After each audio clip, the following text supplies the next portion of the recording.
Oke, selamat siang. Perkenalkan kami dari kelompok 3, Ref 3B akan mempresentasikan tentang tugas statistika yang telah diberikan oleh Ibu Diah beberapa waktu yang lalu. Di sini kami mengambil judul dampak fluktuasi harga karet terhadap pendapatan dan tingkat kesejahteraan petani karet di Kabupaten Musi Banyuasin.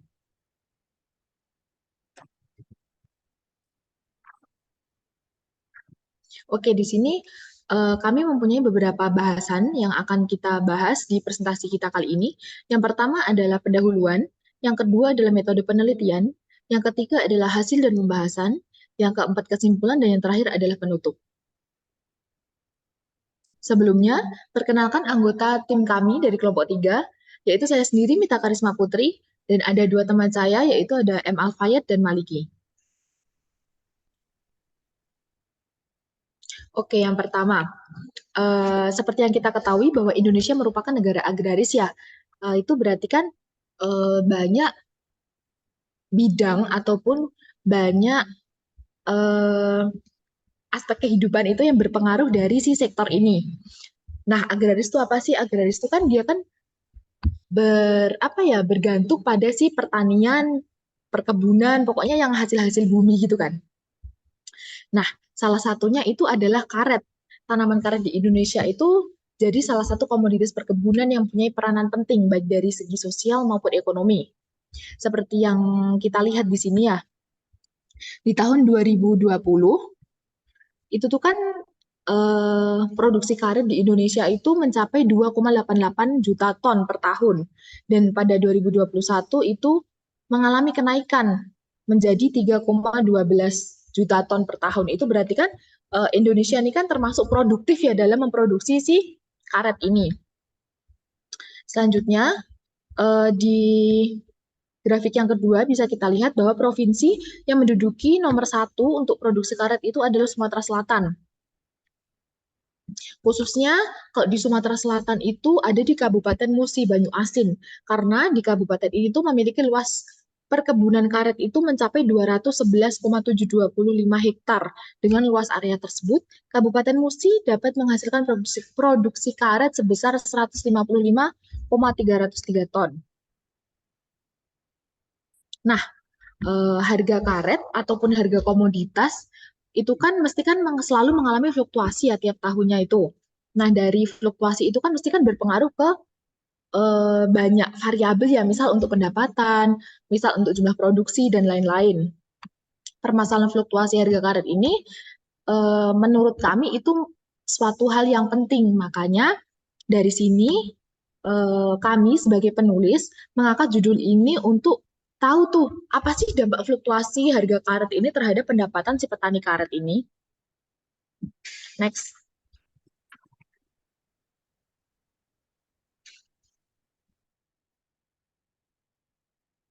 Baik, untuk metode penelitiannya di sini kami menggunakan metode survei, yaitu metode penelitian yang dilakukan dengan menggunakan kuesioner sebagai alat penelitian, di mana metode ini digunakan untuk mendapatkan informasi dari petani karet di Desa Pancatungkal, Kecamatan Sungai Lilin, Kabupaten Musi Banyuasin. Metode penarikan contoh yang digunakan adalah dengan menggunakan metode acak sederhana atau simple random sampling. Jumlah sampel yang diambil adalah sebanyak 30 petani karet secara acak dari 195 petani karet yang ada di Desa Pancatungkal, Kecamatan Sungai Lilin, Kabupaten Musi Banyuasin. Nah, untuk menjawab tujuan pertama yaitu mengetahui tren fluktuasi harga karet di Desa Pancatunggal digunakan metode analisis trendline atau persamaan regresi yang terbaik untuk melihat tren harga karet dapat dilihat dari bentuk kurva yang sesuai atau yang mendekati kurva harga karet pada tahun 2019 hingga tahun 2020. Selanjutnya, untuk menjawab tujuan yang kedua, yaitu menganalisis pengaruh fluktuasi harga karet dan jumlah produksi karet terhadap pendapatan petani karet di Desa Pancatunggal, digunakan dengan menggunakan metode analisis regresi linear berganda untuk mengetahui besarnya pengaruh variabel bebas terhadap variabel terikat. Next. Baiklah, selanjutnya kita masuk ke bagian hasil dan pembahasan.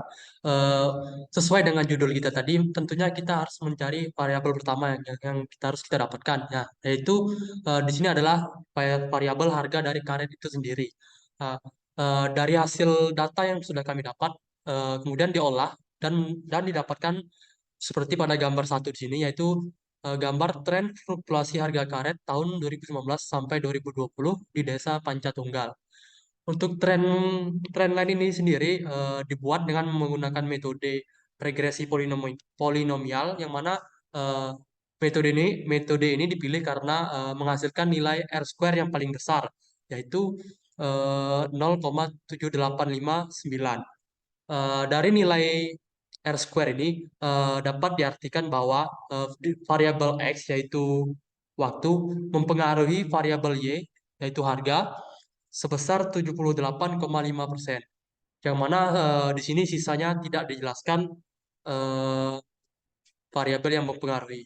Kemudian dapat terlihat di sini persamaan yang dihasilkan, yaitu persamaan Y. Di sini didapatkan nilai koefisien X, yang mana jika nilai koefisien X ini dijumlahkan, maka akan didapatkan hasil positif, yaitu dengan nilai 401,395. Yang mana nilai positif ini menandakan bahwa harga karet itu cenderung meningkat sepanjang bertambahnya waktu. Eh, Kemudian selanjutnya, setelah kita ketahui harga dari karet tersebut, kita masuk ke variabel selanjutnya yang harus kita dapatkan. Variabel yang selanjutnya harus kita dapatkan adalah biaya produksi. Biaya produksi ini terdapat dua biaya yang harus dicari, yaitu pertama biaya tetap, yang mana biaya tetapnya sebesar 52.481 rupiah per kilogram per bulan dengan persentase 27%. Kemudian biaya variabel 250.132 rupiah per kilogram per bulan.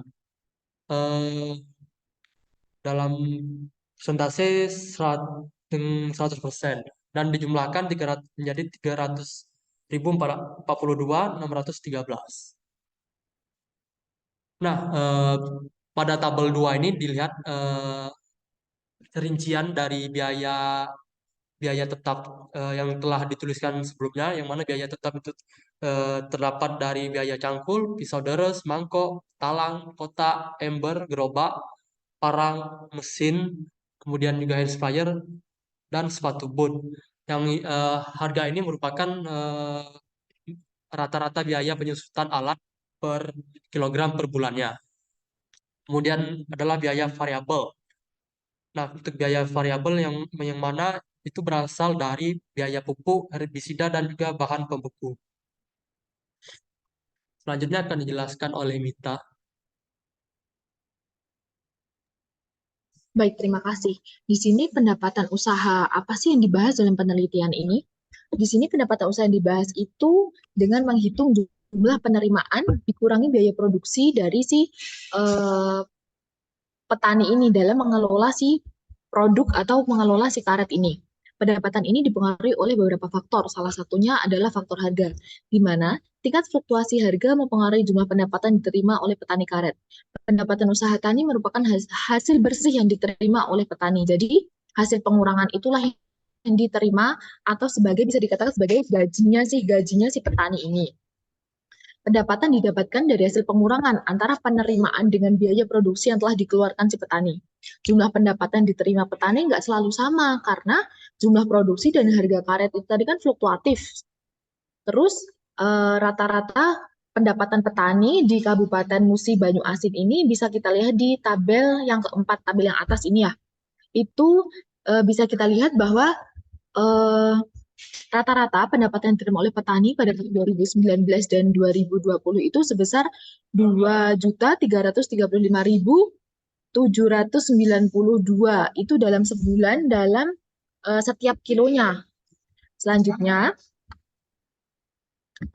untuk tahu pengaruh fluktuasi harga karet terhadap jumlah produksi karet yang dihasilkan itu dengan menggunakan analisis regresi linear berganda. Ada tiga uji yang digunakan dalam analisis ini, yaitu yang pertama adalah koefisien determinasi atau R-square, yang kedua adalah simultan F, dan yang ketiga adalah partial T. Hasil uji analisis ini bisa dilihat di tabel yang kelima atau tabel yang bawah ini ya. Nah, dari tabel ini tuh dengan perhitungan yang telah kita lakukan, dengan pengolahan yang sudah kita lakukan, itu didapat nilai Y-nya min 2,224 plus 2,204 X1 ditambah 8,970 X2. Dari model persamaan itu, kita bisa tahu tuh bahwa harga karet dan jumlah produksi itu berpengaruh positif terhadap pendapatan petani karet di Kabupaten Musi Banyuasin. Next.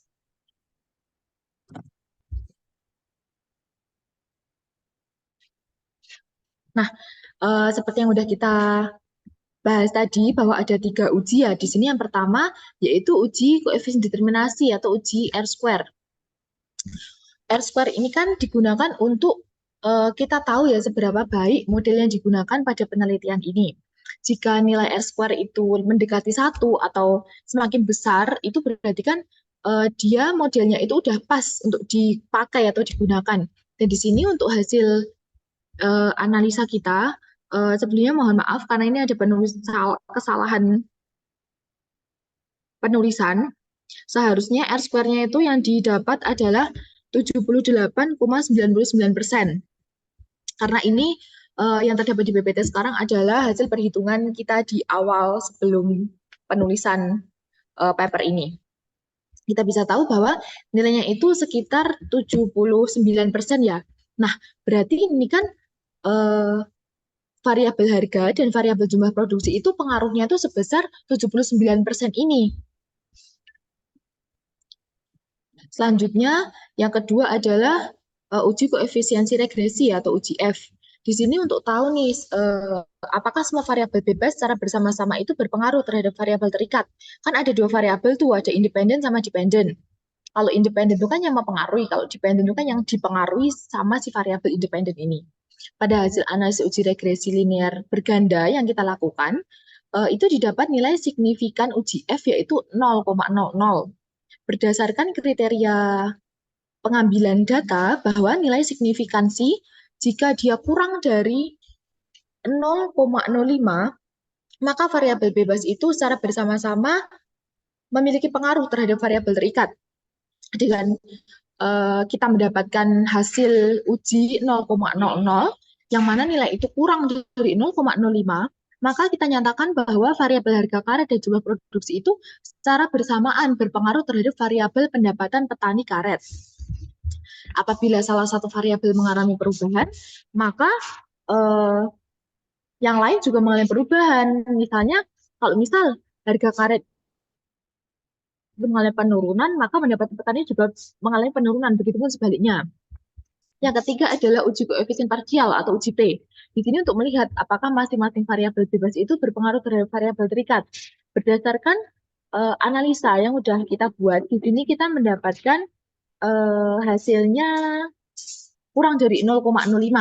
Berdasarkan spesifikasi ataupun seharusnya kalau misal kita dapatnya nilai itu kurang dari 0,05, maka dari variabel ini tuh berpengaruh signifikan terhadap variabel pendapatan petani. Dan di sini kita bisa menarik sedikit kesimpulan ya bahwa harga karet dan jumlah produksi itu berpengaruh besar terhadap pendapatan petani karet di Desa Musi, di Kabupaten Musi Banyuasin. Oke, next. Baik, di sini ada beberapa kesimpulan yang dapat saya sampaikan. Jadi, poin yang pertama, berdasarkan analisa, disimpulkan bahwa tren harga karet pada tahun 2019 hingga tahun 2020 mengalami tren harga yang berfluktuasi yang cenderung meningkat atau harga cenderung naik. Poin kedua, fluktuasi harga karet dan jumlah produksi karet berpengaruh positif terhadap pendapatan petani karet. Dan yang poin yang terakhir, petani agar dapat meningkatkan pengetahuannya mengenai cara untuk pemeliharaan dan produksi karet agar dapat menjual produknya dengan harga yang lebih tinggi lagi.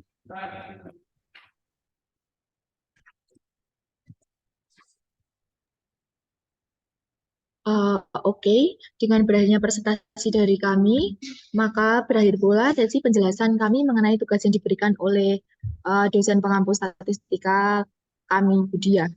Sebelumnya, terima kasih kami ucapkan dan mohon maaf apabila ada kesalahan kata ataupun perbuatan kami.